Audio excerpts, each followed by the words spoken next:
projet de cette nouvelle cuverie, de ces nouvelles installations, est né en 2019, qui est une année un petit peu particulière au domaine parce que c'est une année où on a fait des changements importants à la vigne.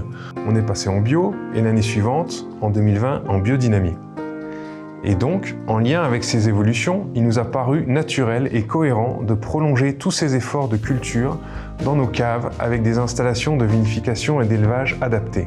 Et c'est pour cela qu'on a souhaité refaire l'ensemble de nos installations avec 3 idées très simples à la base. Utiliser de petites cuves en bois pour vinifier, faire notre vin entièrement par gravité, et enfin pouvoir prolonger la durée de nos élevages grâce à des caves plus grandes. Alors pourquoi de petites cuves en bois ? Eh bien tout simplement parce que ça nous permet de vinifier et d'élever les différents secteurs du Clos des Lambrais de manière séparée et distincte, et ainsi d'améliorer l'ensemble. Pourquoi la gravité ? Ça permet de travailler les vins tout en douceur, sans les problèmes de cavitation liés à un pompage.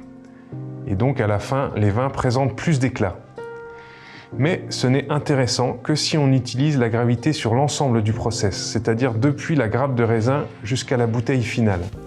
C'était un défi, et pour y arriver, on a placé au centre du bâtiment 2 cuves qui montent et qui descendent, et qui nous permettent de transférer nos vins sans pompe.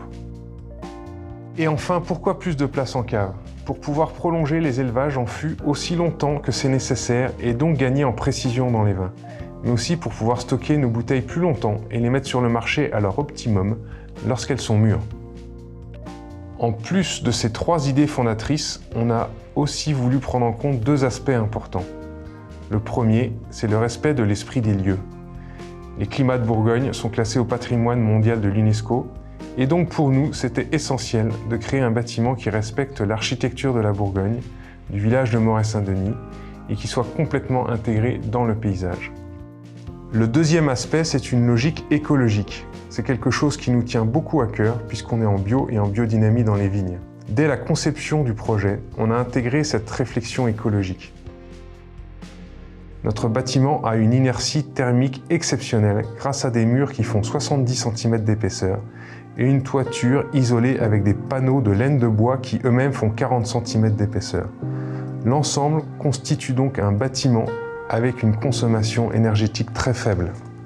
Le choix des matériaux a été fait aussi avec le soin du respect de l'environnement. Le béton est un béton labellisé bas carbone. La pierre est issue soit de la récupération des bâtiments précédemment existants, soit elle vient de carrières immédiatement à proximité, comme par exemple la carrière d'Ampilly, ici en Côte d'Or. Et puis le bois, c'est du bois qui vient de la forêt de Châtillon, un peu plus au nord de la Côte de Nuits. Donc tout cela, ce sont des matériaux nobles qui proviennent d'approvisionnements très locaux. On nous a demandé d'intervenir sur une belle propriété centre d'un petit village et sur une cuverie assez compacte dans une cour intérieure. Cette cuverie était sur 2 niveaux, donc le travail à l'intérieur était très difficile. Donc on a voulu un peu fluidifier ce travail pour que la cuverie bois, la cuverie inox, plus l'étiquetage, l'expédition, etc., soit tout au même niveau. Et on devait recréer des caves. Le concept général qu'on a pris, c'est de tout mettre au même niveau, au niveau de la cour intérieure, et on ouvre la cuverie sur le parc pour donner un peu un côté grandiose, surtout qui était important pour nous. C'était quand on rentre dans nos bâtiments, on essaye de donner une émotion. La hauteur sous plafond est très importante et on a prévu toute une charpente en bois à l'ancienne. Tous les matériaux qui seront utilisés sont à l'ancienne, mais la technique est très contemporaine d'exécution des travaux.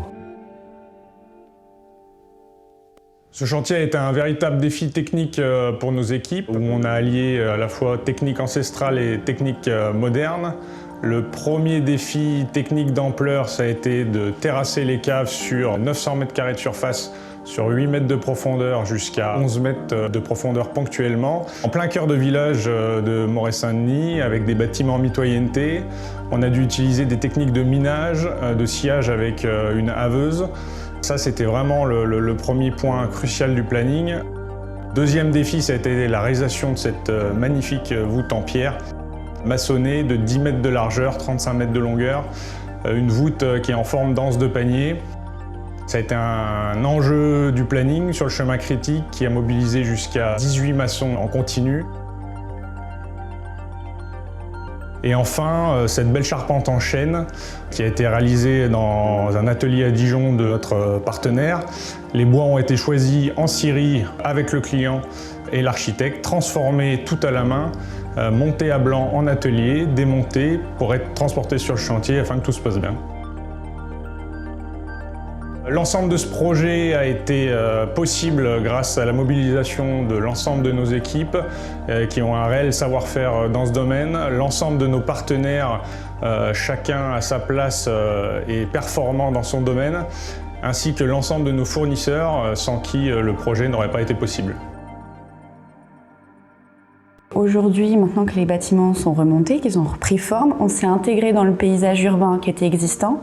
On a recréé la rue, on a recréé des bâtiments à différentes hauteurs de toiture.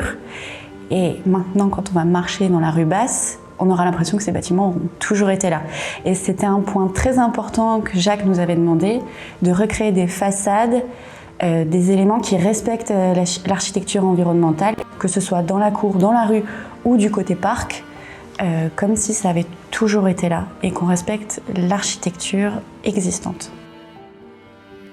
En conclusion, je dirais qu'aujourd'hui, on a la chance mais aussi la responsabilité d'exploiter et de mettre en valeur des terroirs exceptionnels, le Clos des Lambrais entre autres. Et donc, il nous semblait cohérent de prolonger notre démarche et nos efforts à la vigne dans des bâtiments, dans des installations qui soient à la mesure de ces terroirs exceptionnels. Ce projet, réalisé en 2 ans seulement, a été possible grâce à la vision de M. Bernard Arnault, mais aussi grâce à l'engagement et au suivi attentif d'Alexandre Arnault et de Jean-Jacques Guyoni, sans oublier nos architectes Gilles Gauvin et Bérangère Jolivet, mais aussi Maxime Bolland pour la SNEP et tous nos compagnons et artisans qui ont travaillé sur ce chantier, ce qui représente 150 personnes au total. On a aujourd'hui des installations de pointe et innovantes qui vont nous permettre de prolonger nos efforts depuis la vigne vers la bouteille de vin et qui respectent l'esprit des lieux. C'est un outil technique formidable qui nous aidera à progresser et à révéler nos terroirs avec, je l'espère, encore plus de pureté et de précision dans les millésimes à venir.